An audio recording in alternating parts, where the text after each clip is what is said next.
I'm in one of the world's oldest living cities. This is Varanasi. It's rightfully called the spiritual capital of India, and central to this city is the mighty Ganges River.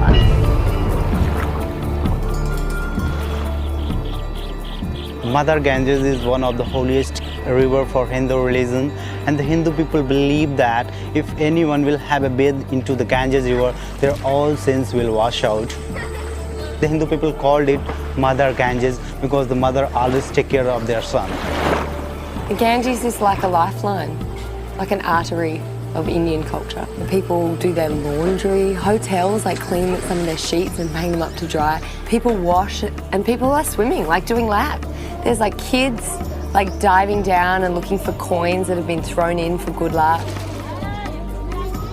Coming here and observing how busy the river is, you can see that a lot gets released into it, which probably means it's quite polluted. How do you feel about swimming? We are talking about the Hindu religion, so we will not believe the Ganges river is polluted.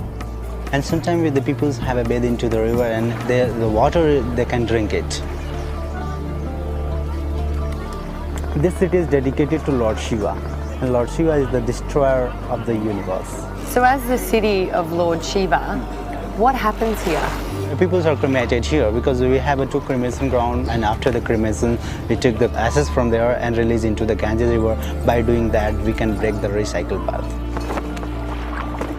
In the West, death is kind of a bit of a taboo subject. We don't talk about it very much, and we certainly don't do our funerals in public. Actually, we are talking about Hindu religion, so we are performing the cremation in open area so that the people can know about the truth of life. So going to the cremation ground was really interesting. Thought it might be confronting, seeing, dead bodies being cremated out in the open. And there's no grief, which is really odd for us, right? There's no one crying, there's no one upset. This is a normal part of life. Like, it definitely changes your perspective. And people, they believe in the 5 elements, so it has to be out in the open sky. They have to get a holy fire. They can't bring their own flame. And we met the lady that is the keeper of this holy flame, and it's in her family for generations, and she's pretty fierce, very gentle but pretty fierce. And so we went to her house and they were like, no, she's not here, sorry, she's gone away for a few days. And then we asked her son, well, maybe would you explain why people use a special flame? And all of a sudden this like little boss woman just struts into the room, and we were like, oh no, we've been shut down, we're gonna have to leave, we've been inappropriate. And then she like sits on the bed and arranges herself. Why is this one flame so special? Why do people not bring their own fire? So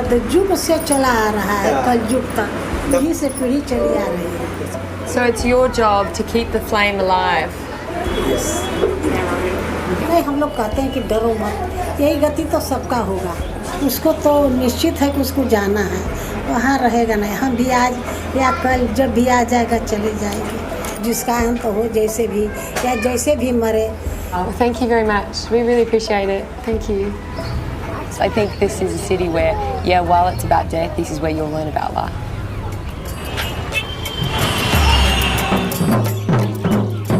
Sadhu is one of the holiest person in Hindu religions, and this city is dedicated to Lord Shiva, so they are devotee of Lord Shiva. They are painted their body with the white colors. That is not color, that is the ashes. They took it from the cremation ground. And also sometimes we can see sadhus having one kind of tobacco. We call it ganja. Does everyone else smoke, or it's not okay? Only the sadhus. If anyone others are having ganja in front of the police, they will catch it and send the prison. I lit my lamp to take it down to the river Ganges and release it to say goodnight and pray. Blessed me with holy water and just disappeared into the crowd. All like in this process of, gratitude for the river.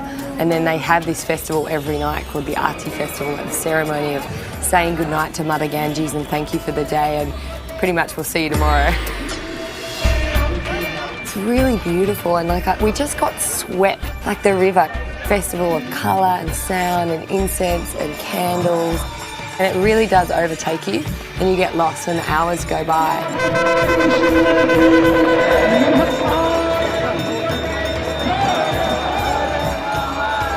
And I was looking for somewhere to sit, and there was just these beautiful women in very vibrant coloured saris, like a photograph, a postcard. And it was right in the middle of them, and she got part of her sari and she just laid it over my head, and the whole arty, which goes for a long time, I was one of them. They just included me. The colours, you want to eat them, they're so juicy, so rich, because it is crazy and full on, and you're walking, you got to watch your step, and then there's these women. And they're so elegant and beautiful, and they're in the most vibrant coloured saris you can ever imagine, and they always look $1 million. I wanted to see the silk being woven. We went to this little part of town, and it was like walking into another country. And there's a Muslim call to prayer, and it's like this soundtrack.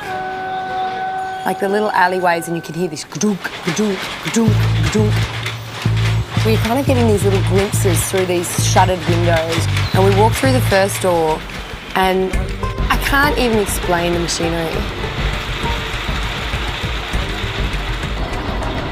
It's like spiderweb, you know, it's like, it's thinner than my hair. But just seeing it like coming to life, this is more intricate than I could have ever imagined, and I think we take this kind of artisanship for granted. And like one of the strands broke and everything stopped, and the guy immediately went and found which one of the 100 bolts of silk it was coming from, tied it up and continued. We come to another place, and this is where they are making patterns. Cardboard pattern with hole punches in it. To make a beautiful like eagle or a lotus. Then we went around to the next little place, and it was like a pulsing, pumping room. This is